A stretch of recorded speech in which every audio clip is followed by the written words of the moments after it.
Good evening, good morning, or good afternoon.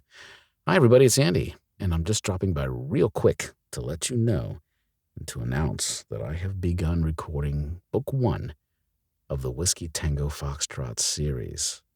Book 1 is called Escaping the Dead. These are by W.J. Lundy. Those of you who know me know him. I began the series at Book 7, Bound by Honor, and moved to Book 8. This is the rest of the series from the beginning. So we're starting the series, refreshing it, and it's coming out probably over the next few months.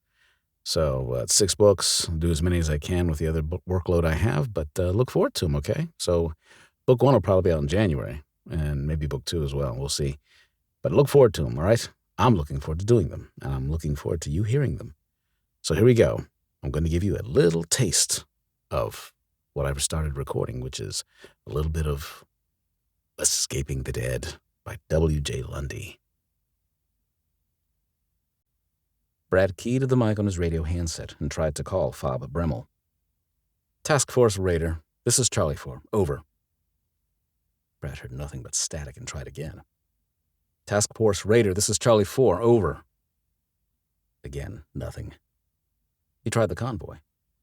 Charlie 6, this is Charlie 4. Over. Go for 6. Squelched back on the radio. This is Charlie 4. Still no response from Raider.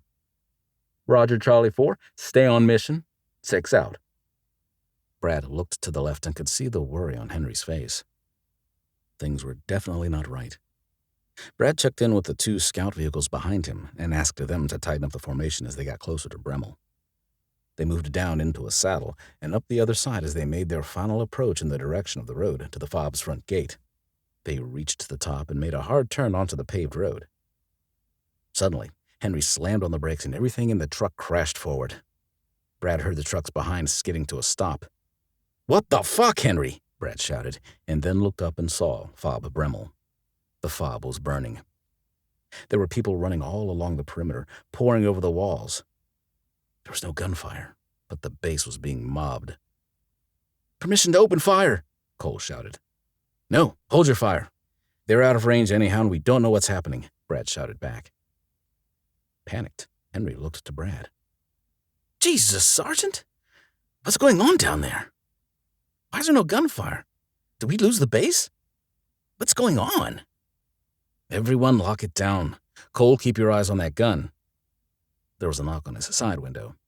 It was Corporal Mendez from the Humvee that had been behind them. Brad cracked his door and looked at the soldier. "This is bad, Sarge. What is this? How could all of them civilians take out the base?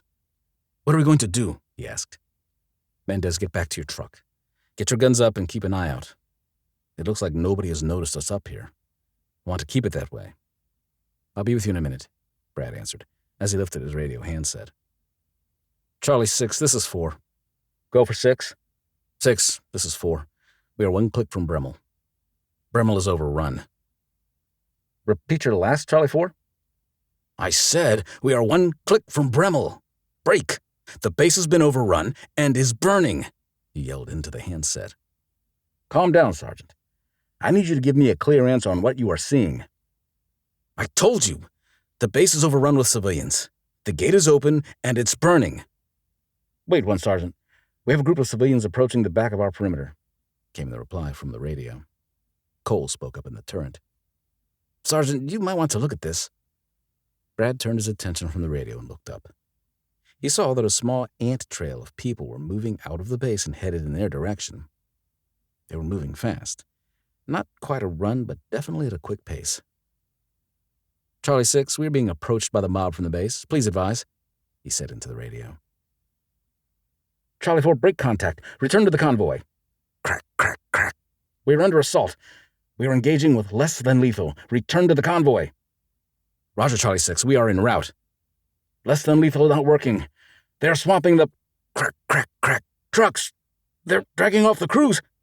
Open fire!" "Charlie 6, this is 4. What's going on?" Brad shouted into the handset. Sergeant, they're getting closer," yelled Cole, now in a panic. Brad looked up and saw the approaching mob was within 1,000 meters and moving very quickly. He lifted his M4 to use the advanced optics to get a better look. He could see a large group had separated itself from the main ant trail and was distancing itself from the rest of the group. He looked at the man in front and saw he was wearing a traditional man's garments, but his head was bare, as were his feet. The man was at a fast jog and his face was filled with rage. Then Brad noticed with alarm that the man's chest was covered in blood.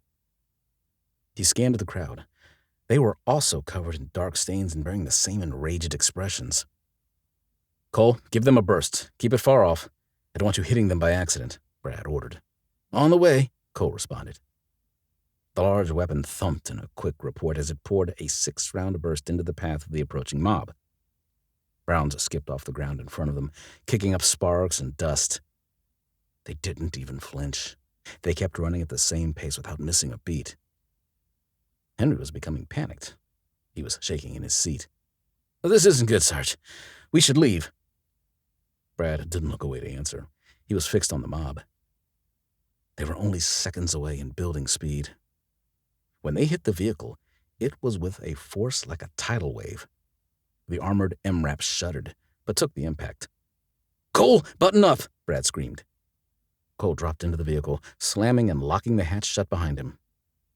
The towering height of the vehicle repelled the mob to some extent, but the 2 Humvees behind them didn't have the same luck. Brad heard the gunfire from Mendez's truck and looked back. He could see the mob swarming over the vehicle. In the turret, Mendez's gunner was being grabbed at. He was firing madly, and the Humvee took off wildly, out of control. The 3rd truck was backing up, trying to escape the mob.